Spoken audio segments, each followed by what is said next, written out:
जय हिंद फ्रेंड्स। आज का वीडियो शुरू करते हैं। इस वीडियो में हम ज्योग्राफी के 100 सवाल जो है वो देखने की कोशिश करेंगे, जो आपके आने वाले एग्ज़ाम के लिए वेरी इम्पोर्टेंट साबित हो सकते हैं। तो चलिए दोस्तों, आज का वीडियो शुरू करते हैं। भारत के किस राज्य में सूर्य सबसे पहले उदय होता है? यानी कि हमारे देश में ऐसा कौन सा राज्य है जहाँ पे सबसे पहले जो है वो सूर्यास्त हो जाता है, जिसे हम अंग्रेजी में सनराइज़ कहते हैं। तो इस सवाल के जो ऑप्शन है, ऑप्शन क्रमांक ए सिक्किम, ऑप्शन क्रमांक बी आसाम, ऑप्शन क्रमांक सी अरुणाचल प्रदेश, ऑप्शन क्रमांक डी मेघालय। तो दोस्तों, इस सवाल का जो राइट आंसर है वो है ऑप्शन क्रमांक सी, यानी कि अरुणाचल प्रदेश एक हमारे देश का ऐसा राज्य है कि जिस उस राज्य में जो है वो सबसे पहले सूर्य का जो है उदय होता है दोस्तों। ठीक है, तो चलिए आज का अगला सवाल देखते हैं। और अगला स- कौन सी नदी बिहार का शोक कहलाती है? तो इस सवाल के ऑप्शन हैं।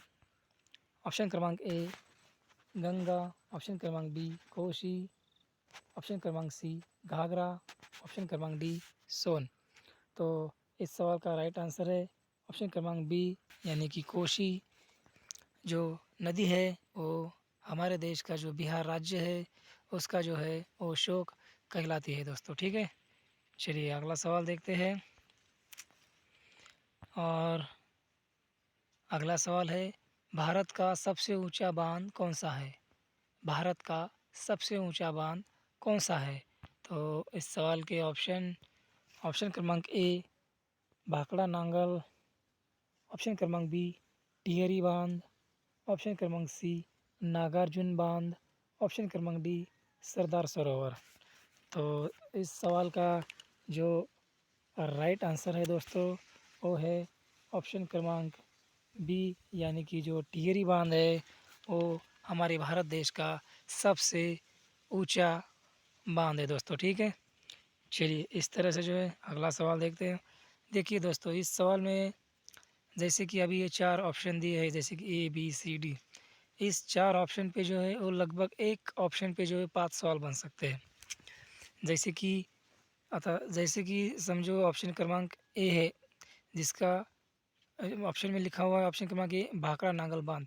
तो हमें पता होना चाहिए कि भाखड़ा नांगल बांध जो है वो किस नदी के है, किस नदी के ऊपर बना हुआ है, और उसके बाद वो किस राज्य में है, या उसकी जो लंबाई कितनी है, या उसका कुछ ऐतिहासिक इम्पोर्टेंस है क्या। ऐसे जो सवाल है वो ऐसे सवाल बन सकते हैं। ये इस वीडियो की जो सीरीज़ है 100 क्वेश्चन की, ये जब ख़त्म हो जाएगी तब हम स्पष्टीकरण के साथ जो है इन्हीं सवालों को जो है और रिपीट में देखने की कोशिश करेंगे, क्योंकि उस वीडियो में जो है वो हम स्पष्टीकरण देंगे। क्योंकि ऐसे अभी तो एक लाइन में हम डिस्कस कर रहे हैं, लेकिन आने वाले कुछ दिनों में या आने वाले 2-3 वीडियो के बाद जो है हम इसी सवाल को जो है वो रिपीट करेंगे, जो कि एक्सप्लेनेशन के साथ करेंगे। जैसे कि अभी ये 4 ऑप्शन है, इस 4 ऑप्शन के ऊपर जैसे कि 5 सवाल बन सकते हैं, उसी 5 सवाल के बारे में भी हम चर्चा करेंगे, ताकि आप लोगों को जो है वो किसी और वीडियो की तलाश करने की ज़रूरत ना पड़े, आपको जो है वन स्टॉप सॉल्यूशन मिल जाए। इसलिए मेरी कोशिश रहेगी कि आने वाले वीडियो में जो है हम पूरी तरह से कोशिश करेंगे एक्सप्लेनेशन के साथ। ठीक है दोस्तों, तो जैसे कि नागार्जुन सागर है, सरदार सागर है, ये सागर जो है वो किस नदी के ऊपर बने हुए हैं, किस राज्य में है, उनकी लंबाई कितनी है, उसके अंडर आने वाला जियोग्राफिकल एरिया कितना है, यानी कि उनका ड्रेनेज सिस्टम कितना है, यानी कि उस सागर के ऊपर कितनी ज़मीन निर्भर है जो कि खेती के लिए उसका उपयोग किया जाता है। ऐसे कुछ सवाल है जो बन सकते हैं, और मैं उम्मीद करूँगा कि आने वाले दिनों में और आने वाले वीडियो में जो है हम लोग स्पष्टीकरण के साथ देखेंगे, और मैं उम्मीद करता हूँ कि आप लोग ऐसा ही सपोर्ट करेंगे जैसा कि इस वीडियो का कर रहे हैं। और दोस्तों, और थैंक यू क्योंकि आप लोगों ने बहुत सपोर्ट किया मेरे चैनल को मोनेटाइज़ करने के लिए। तो आप लोगों का तहे दिल से धन्यवाद दोस्तों, ठीक है। तो चलिए अगला सवाल देखते हैं। और अगला सवाल है, भारत में सबसे कम वर्षा कहाँ होती है? तो इस सवाल के जो ऑप्शन है, ऑप्शन क्रमांक ए जैसलमेर, ऑप्शन क्रमांक बी लेह, ऑप्शन क्रमांक सी बाड़मेर, ऑप्शन क्रमांक डी चेरापूंजी। तो आपको पता होना चाहिए दोस्तों, जैसे कि इस सवाल में पूछा गया कि सबसे कम वर्षा कहाँ होती है।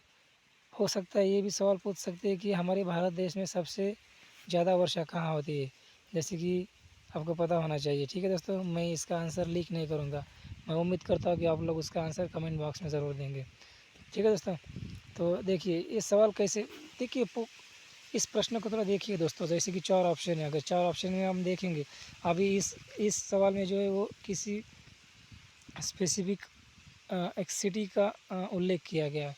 तो हम उस सिटी के बारे में भी देखने की कोशिश करेंगे अगले वीडियो में, जैसे कि जैसलमेर है, उसका क्या इम्पोर्टेंस है, ये किस राज्य में है, जैसे कि राजस्थान में जैसा है। जैसे कि सेकंड नंबर का जो है वो लेह, जैसे कि वो कहाँ पे जाएगा, जम्मू और कश्मीर में। तो ये ऐसे कुछ सवाल बन सकते हैं जो आने वाले दिनों में जो है हम एक लंबे वीडियो में जो हम उन्हें देखने की कोशिश करेंगे। तो इस सवाल का जो राइट आंसर है वो है ऑप्शन क्रमांक बी, यानी कि जो लेह है हमारे देश का, वो सबसे कम मात्रा वहाँ पे जो है वर्षा से होती है दोस्तों, ठीक है। तो चलिए दोस्तों अगला सवाल देखते हैं। और अगला सवाल है, भारत का सबसे बड़ा मैदान कौन सा है? भारत का सबसे बड़ा मैदान कौन सा है? तो इस सवाल के ऑप्शन है, ऑप्शन क्रमांक ए दक्कन का पठार, ऑप्शन क्रमांक बी पंजाब का मैदान, ऑप्शन क्रमांक सी गंगा का मैदान, ऑप्शन क्रमांक डी गुजरात। तो दोस्तों इस सवाल का जो ऑप्शन है, जैसे कि दक्कन का पठार, अगर दक्कन की पठार की बात, क्या कोई आप मुझे बता सकता है कि दक्कन का जो पठार है वो कितने राज्यों में बटा हुआ है? अगर इसके बारे में स्पष्टीकरण के साथ जो आने वाली वीडियो है उसमें देखेंगे। और दूसरा क्या है, पंजाब का मैदान। अभी पंजाब का मैदान है ये किस नदी के कारण बना हुआ है, इसको पंजाब मैदान क्यों कहा जाता है? और ऑप्शन क्रमांक सी जो है गंगा का मैदान, गंगा नदी को जो आने वाली सहायक नदियाँ मिलती है उससे जो बना हुआ मैदान है वो गंगा का मैदान है। और हमारे देश में सबसे बड़ा मैदान गंगा का ही है दोस्तों, ठीक है। और दूसरा मैदान गुजरात का मैदान, जैसे कि कच्छ हो गया, ये जो पार्ट है हमारे देश में गुजरात का मैदान भी उसमें शामिल है दोस्तों, ठीक है। तो इस सवाल का जो राइट आंसर था वो है ऑप्शन क्रमांक सी, गंगा का मैदान जो है वो हमारे भारत देश में सबसे बड़ा मैदान है दोस्तों, ठीक है। चलिए इस तरह से अगला सवाल देखते हैं। और अगला सवाल है, भारत में सबसे अधिक वन क्षेत्र किस राज्य में है? तो आपको पता होना चाहिए दोस्तों, 2011-12 से जो है वो हमारे देश में मानसून की जो पानी, यानी कि जो रेन सीज़न जिसे हम कहते हैं, जो वर्षा हमारे देश में होती थी वो थोड़ी कम होने लगी है। तो हमारे देश का जो ओवरऑल जो फॉरेस्ट कवर है वो थोड़ा कम हुआ है दोस्तों। तो इस कंसेप्ट में जो है वो आपको पूछा जा सकता है सवाल, और इसी कंसेप्ट में जो है ये सवाल पूछा गया था दोस्तों, ठीक है, 2019 में, ठीक है। तो इस सवाल को मैं फिर से रीड करना चाहूँगा। भारत में सबसे अधिक वन क्षेत्र किस राज्य में है, जैसे कि फॉरेस्ट फील्ड जिसे हम कह सकते हैं अंग्रेजी में, ठीक है। तो इस सवाल के ऑप्शन में है, ऑप्शन क्रमांक ए महाराष्ट्र, ऑप्शन क्रमांक बी मध्य प्रदेश, ऑप्शन क्रमांक सी उड़ीसा, ऑप्शन क्रमांक डी छत्तीसगढ़। तो दोस्तों इस सवाल का जो राइट आंसर है वो है ऑप्शन क्रमांक बी, यानी कि मध्य प्रदेश जो हमारे देश का राज्य है, जो कि हमारे देश के सेंटर में बसा हुआ है, उसके पास जो है सबसे ज़्यादा वन क्षेत्र है दोस्तों, ठीक है। दोस्तों मैं ये तो नहीं कह सकता कि वीडियो को लाइक और सब्सक्राइब करें, क्योंकि आप लोगों ने ऑलरेडी वीडियो को लाइक और सब्सक्राइब किया है। मेरे चैनल को मोनेटाइज भी करने में आप लोगों ने बहुत बड़ी सहायक भूमिका निभाई है। तो मैं तहे दिल से आप सभी का एक बार फिर से स्वागत कहना चाहूँगा दोस्तों, ठीक है। मैं यही उम्मीद करूँगा कि जब आने वाले जो वीडियो होंगे जिसमें हम स्पष्टीकरण के साथ वीडियो देखने की कोशिश करेंगे, उस वीडियो में भी आप ऐसा ही भर भर के प्यार देंगे, बस यही उम्मीद करता हूँ दोस्तों, ठीक है। चलिए अगला सवाल देखते हैं। और अगला सवाल है, भारत की सबसे लंबी झील कौन सी है? भारत की सबसे लंबी झील कौन सी है? तो इस सवाल के ऑप्शन हैं। ऑप्शन क्रमांक ए चिल्का झील, ऑप्शन क्रमांक बी उलर झील, ऑप्शन क्रमांक सी लोकटक झील, ऑप्शन क्रमांक डी यानी कि वेमनाड झील। तो पता होना चाहिए, इस सवाल का आंसर है ऑप्शन क्रमांक डी वेमनाड झील। वेमनाड झील जो है वो हमारे भारत देश में सबसे लंबी झील है दोस्तों, ठीक है। तो क्या कोई मुझे बता पाएगा कमेंट बॉक्स में कि वेमनाड झील जो है वो किस राज्य में स्थित है और वो कौन से नदी के ऊपर बनी हुई है? यही तो फ़र्क है दोस्तों स्पष्टीकरण वीडियो का देखने का, क्योंकि उसमें हम ये सभी चीज़ें कवर करेंगे, ठीक है। अभी फ़िलहाल हम वन लाइनर सवाल देख रहे हैं, तो कोई बात नहीं, इतना याद रखना कि हमारे देश में सबसे बड़ी झील जो है वो है वेमनाड झील, ठीक है दोस्तों। तो मुझे लगता है कि अगला सवाल देखना चाहिए। और अगला सवाल है, भारत के किस राज्य में सबसे ज़्यादा चाय उत्पादन होता है? तो दोस्तों अगर चाय उत्पादन की बात करेंगे तो आप लोगों को पता होना चाहिए, अ, जो कोई भी फसल हो उसके लिए जो क्लाइमेटिक कंडीशन है वो बहुत ज़रूरी है। तो जाहिर सी बात है, चाय उगाने के लिए जो क्लाइमेटिक कंडीशन है वो थोड़ी वार्म होनी चाहिए, जैसे कि क्या बोल सकते हैं, विंड यानी कि हवा में जो है वो ह्यूमिडिटी होना बहुत ज़रूरी है दोस्तों। तो ह्यूमिडिटी कहाँ हो सकती है? समुद्र के आजू बाजू में या नदी के आजू बाजू में, जहाँ पानी हो। तो ये हमेशा याद रखना, कॉमन सेंस लगाने का, अगर पता भी नहीं है तो हमें याद रहना चाहिए कि कहाँ पे ज़्यादा उत्पादन हो सकता है। तो ह्यूमिड कंडीशन होनी चाहिए। तो याद रखना कि वो ऐसा ऐसा ही राज्य होगा जो कि कोस्टल लाइन से घिरा हुआ हो या कोस्टल लाइन जिसके पास हो। तो आमतौर पे इस सवाल में ऑप्शन तो वही दिए जो कि हमारे कोस्टल लाइन से जुड़े हुए हैं, जैसे कि पश्चिम बंगाल हुआ, तमिलनाडु हो गया, केरल हो गया, असम हो गया, ये सब जो है वो कहीं ना कहीं कोस्टल लाइन से घिरे हुए हैं दोस्तों, ठीक है। जहाँ पर कंडीशन जो है वो ह्यूमिड है। तो इस सवाल के ऑप्शन हैं, ऑप्शन क्रमांक ए पश्चिम बंगाल, ऑप्शन क्रमांक बी तमिलनाडु, ऑप्शन क्रमांक सी केरल, ऑप्शन क्रमांक डी आसाम। तो दोस्तों इस सवाल का जो राइट आंसर है वो है ऑप्शन क्रमांक डी, यानी कि आसाम जो है वो हमारे देश में सबसे ज़्यादा जो है वो चाय उत्पादन करने वाला राज्य है। और ये जो मुख्यमंत्री का नाम मैं चाहूँगा कि आप लोग कमेंट बॉक्स में ज़रूर देंगे दोस्तों, ठीक है। अब देखिए दोस्तों, इस सवाल में भी 4 ऑप्शन हैं और इस 4 ऑप्शन में जो हमारे 4 राज्यों के नाम दिए गए हैं। तो अगर ये नाम 4 आए हैं तो इस 4 राज्यों के बारे में कम से कम तो पता होना चाहिए, जैसे कि पश्चिम बंगाल के जैसे कि मुख्यमंत्री कौन है, उस राज्य का जो जियोग्राफिकल एरिया कितना है, मतलब उस राज्य का इम्पोर्टेंस क्या है हमारे देश में, जैसे कि हमारे देश की इकोनॉमी हो गई, तो उसमें उस राज्य का क्या इम्पोर्टेंस है ये हमें पता होना चाहिए। पश्चिम बंगाल की सीएम जैसे कि हमारी ममता बनर्जी है। और उसके बाद हम ऑप्शन क्रमांक बी देखेंगे तमिलनाडु, तो उनके मुख्यमंत्री का नाम मैं चाहूँगा कि आप लोग कमेंट बॉक्स में ज़रूर देंगे। वैसे भी केरल और असम के मुख्यमंत्री का नाम भी आप कमेंट बॉक्स में ज़रूर बताना दोस्तों, ठीक है।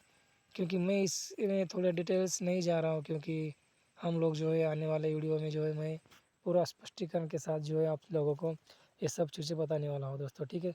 तो इस सवाल में जो है मैं सिर्फ एक वन लाइनर सवाल पढ़ के और वन लाइन में आंसर बता के जो है वो ख़त्म करने की कोशिश कर रहा हूँ दोस्तों, ठीक है। एक 2-3 दिन या 4-5 दिन के बाद जो है स्पष्टीकरण के साथ जो है वो वीडियो आने लगेंगी। और मैं चाहूँगा कि आप लोग वैसा ही प्यार करेंगे हमारे वीडियो को और वैसा ही सपोर्ट करेंगे जैसा कि आपने इस वीडियो को दिया है दोस्तों, ठीक है। तो चलिए आज का अगला सवाल देखते हैं। और आज का अगला सवाल है, भारत की सबसे लंबी तटीय रेखा भारत की सबसे लंबी तटीय रेखा वाला केंद्र शासित प्रदेश कौन सा है? मैं सवाल फिर से पढ़ने की कोशिश करूँगा दोस्तों। भारत की सबसे लंबी तटीय रेखा वाला केंद्र शासित प्रदेश कौन सा है? क्या कोई बता पाएगा कि हमारे देश में कितने केंद्र शासित प्रदेश हैं, या मैं बताऊँ? चलिए दोस्तों, कोई बात नहीं। हमारे देश में जो है वो फ़िलहाल 9 केंद्र शासित प्रदेश है, जिसमें से अभी लेटेस्ट जो बने हुए हैं जम्मू कश्मीर और लद्दाख, जो कि जम्मू और कश्मीर का विभाजन करके बनाए गए हैं दोस्तों, ठीक है। तो इन सभी 9 केंद्र शासित प्रदेशों में से जो है वो ऐसा कौन सा केंद्र शासित प्रदेश है कि जिसके पास सबसे ज़्यादा जो है वो तटीय रेखा यानी कि कोस्टल लाइन यानी कि समुद्र किनारा जिसे हम कहते हैं, वो समुद्र किनारा किस केंद्र शासित प्रदेश के पास सबसे ज़्यादा है? तो इस सवाल के जो ऑप्शन है वो है ऑप्शन क्रमांक ए लक्षद्वीप, ऑप्शन क्रमांक बी अंडमान और निकोबार द्वीप समूह, ऑप्शन क्रमांक सी दमन और दीव, ऑप्शन क्रमांक डी पुडुचेरी। तो दोस्तों, ये जो सवाल है बहुत ही खूबसूरत सवाल है, और इस सवाल के बारे में अगर मैं अभी आपको बताने लगूँ तो कम से कम 15 से 20 मिनट जो है सिर्फ इस एक ही सवाल पे जो है वो हमारे जा सकते हैं। क्योंकि अगर लक्षद्वीप के बारे में बताएंगे, लक्षद्वीप खाली एक एक ज़मीन का टुकड़ा नहीं है, उसके कम से कम 33 या 34 ऐसे ज़मीन के टुकड़े हैं जिससे मिल के जो है हमारा लक्षद्वीप बना हुआ है। और वैसे ही बात करेंगे हम अंडमान निकोबार की, उसमें तो कम से कम 150 यानी कि 150 के बराबर जो है वहाँ पे द्वीप है। मुझे मतलब ज़मीन के जो टुकड़े टुकड़े यानी कि बहुत बड़े बड़े जो भाग जिससे हम कह सकते हैं, वो बन के जो बना हुआ जो केंद्र शासित प्रदेश है वो अंडमान निकोबार है। दीव और दमन के बारे में तो आपको पता ही होगा, महाराष्ट्र और गुजरात दोनों के बीच में जो केंद्र शासित प्रदेश पड़ता है। और जो पुडुचेरी है वो तो आपको पता होना चाहिए, तमिलनाडु के नीचे जो छोटा सा भाग समुद्र किनारा जो कि हमारे बंगाल के सागर के किनारे बसा हुआ, जो कि पुडुचेरी, जो कि हमारे देश पे ऊपर राज करने आए थे उन लोगों ने जो बसाया हुआ शहर था। तो इस सवाल के ऑप्शन तो हमने देख ही लिए हैं। तो हमारे भारत देश में सबसे ज़्यादा जो तटीय रेखा रखने वाला जो केंद्र शासित प्रदेश है वो है ऑप्शन क्रमांक बी, यानी कि अंडमान निकोबार जो है वो हमारे देश का सबसे बड़ा केंद्र शासित प्रदेश है, जो अपने पास कोस्टल लाइन यानी कि समुद्र रेखा जिसे हम तटीय रेखा भी कहते हैं वो रखता है दोस्तों, ठीक है। चलिए अगला सवाल देखते हैं, और अगला सवाल है कच्छ कारण किस राज्य में स्थित है? तो आपको पता होना चाहिए कच्छ कच्छ कारण किस राज्य में स्थित है। तो इस सवाल के जो ऑप्शन है, ऑप्शन क्रमांक ए राजस्थान, ऑप्शन क्रमांक बी गुजरात, ऑप्शन क्रमांक सी राजस्थान, ऑप्शन क्रमांक डी पंजाब। तो आपको एक बात पता होनी चाहिए, कॉमन सेंस भी लगाएंगे तो ऑप्शन क्रमांक सी और डी तो नहीं हो सकते। क्यों? क्योंकि महाराष्ट्र और पंजाब में तो ये हो ही नहीं सकता, ठीक है दोस्तों। कच्छ की अगर बात करते हैं तो हम कहीं ना कहीं गुजरात या राजस्थान में चला जाएगा, तो ज़्यादा संभावना रहती है कि राजस्थान के बारे में दोस्तों, ठीक है। क्योंकि राजस्थान और गुजरात जो है वो सटे हुए हैं एक दूसरे के ऊपर। तो आप लोगों को अगर थोड़ा सा भी कॉमन सेंस लगाए तो 50% आंसर सही रहने की गुंजाइश रहती है दोस्तों, ठीक है। तो जो कच्छ का जो रन है वो जो हमारे देश का राज्य है गुजरात, जिसे हम कहते हैं, जहाँ से हमारे देश के प्राइम मिनिस्टर जो है वो बिलोंग करते हैं, श्री नरेंद्र मोदी जी उस राज्य से जो है सटे हुए हैं। तो जो कच्छ का रन है वो हमारे देश का राज्य गुजरात उसमें स्थित है दोस्तों, ठीक है। तो चलिए दोस्तों, मुझे लगता है कि वीडियो बहुत लंबा हो रहा है, हम इसको समाप्त करने की कोशिश करेंगे, लेकिन एक सवाल देखने की कोशिश भी करेंगे। हाँ, इस सवाल को देखने से पहले मैं आप लोगों को कहना चाहूँगा, आप लोगों ने जो प्यार, आप लोगों ने जो साहस मेरे चैनल को दिखाया है वो हमेशा बरकरार रखे, बस यही कोशिश करूँगा। और इसके बाद जो हम स्पष्टीकरण के साथ जो वीडियो लाएंगे उनको भी आप ऐसा ही प्यार करेंगे, मैं यही उम्मीद करूँगा दोस्तों, ठीक है। और थैंक यू फॉर मेरे चैनल को लाइक और सपोर्ट करने के लिए दोस्तों, ठीक है। आप लोगों की सब्सक्राइब की वजह से जो है मेरा चैनल मोनेटाइज हुआ है दोस्तों। तो फिर से एक बार धन्यवाद दोस्तों, ठीक है। तो चलिए आज का आखिरी सवाल देखते हैं। तो आज का आखिरी सवाल है, पूर्वोत्तर भारत में सबसे अधिक ऊंचाई वाला पठार कौन सा है? याद रखना दोस्तों, हमारे देश की अगर सीमाएं देखें तो पूर्व, पश्चिम, दक्षिण, उत्तर। तो जो हमारा पूर्वोत्तर का जो भाग है, उस भारत में हमारे मतलब उस क्षेत्र में जो है हमारे देश की सबसे ऊंचा पठार कौन सा है, इसके बारे में हमें सवाल पूछा है। तो कॉमन बेसिकली हमें ये तो पता होना चाहिए, अगर 4 दिशा हैं जैसे कि पूर्व, पश्चिम, दक्षिण, उत्तर, तो चारों तरफ के 4 ऊंचे पठार तो हमें मालूम होने चाहिए दोस्तों, ठीक है। हम आने वाले स्पष्टीकरण की वीडियो में हम वो सब देखेंगे दोस्तों, ठीक है। पूर्व का पठार कौन सा है सबसे ऊंचा, दक्षिण का कौन सा है, उत्तर का कौन सा है, तो ये सब हम देखने की कोशिश करेंगे दोस्तों, ठीक है।